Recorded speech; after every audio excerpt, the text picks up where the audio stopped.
పాడు చేసే తీగలు. బైబిల్లో ఏదేను తోటలో ఆదాము అవ్వలు ఉన్నప్పుడు, ఆదికాండం 3వ అధ్యాయం రాసి పెట్టుకోండి, మనందరికీ తెలిసిన వాక్యం. ఆదాము అవ్వలను నిత్యము సహవాసం కలిగి ఉన్న దేవుని యొక్క ఫెలోషిప్ను అపవాది ఏం చేశాడండి? పాడు చేశాడు. ఈ పండు తినొద్దు, తింటే మీరు చచ్చిపోతారని దేవుడు ఆజ్ఞాపిస్తే తినకూడదని మీకు చెప్పాడా? ఇది నిజం అనుకుంటున్నారా? మీరు తింటే దేవతల వలె మారిపోతారు, ఆయన కంటే గొప్పవారు అయిపోతారు. ఆయనకు అది ఇష్టం లేక మిమ్మల్ని తినొద్దని చెప్పాడు అని లేనిపోని మాటలు చెప్పి దేవునికున్న సహవాసాన్ని పాడు చేశాడు అపవాది.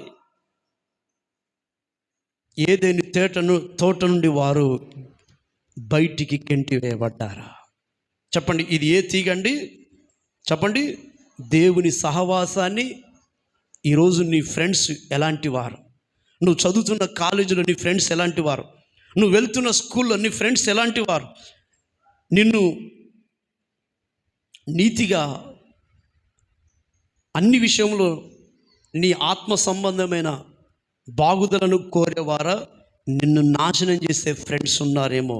నీ స్కూల్లో అయినా నీ కాలేజీలో అయినా నువ్వెక్కడ తిరిగినా నిన్ను పాడు చేసే కొన్ని తీగలు ఉన్నాయి. అది తొలగించుకోవాలి. 3వదిగా ధన వ్యామోహము కలిగించే తీగ. ధనం వ్యామోహం. మనకు ధనము ఉండాలి కానీ ధనము మీద వ్యామోహము ఉండకూడదు, ధనాపేక్ష ఉండకూడదు. ధనము ఉండాలి కానీ ధనాపేక్ష, అధికంగా ఆశించడం. బైబిల్లో గెహాజీ దైవజనుడైన ఎలీషా దగ్గర ఉన్నాడు. ఎలీషా దగ్గర ఉన్నటువంటి ఆయనకు నయమాను ఇవ్వాలనుకున్నటువంటి వెండి బంగారాలు, ఆ దుస్తులు అన్నీ కూడా ఎలీషా ఏమో వద్దన్నాడు. కానీ గెహాజీ మాత్రం నాకు కావాలని ధన వ్యామోహము చేత వాటిని కోరుకున్నాడు. చివరికి కుష్ఠరోగం తెచ్చి చచ్చిపోయాడు. మీరు ఒకసారి ఆ మాట చూడండి.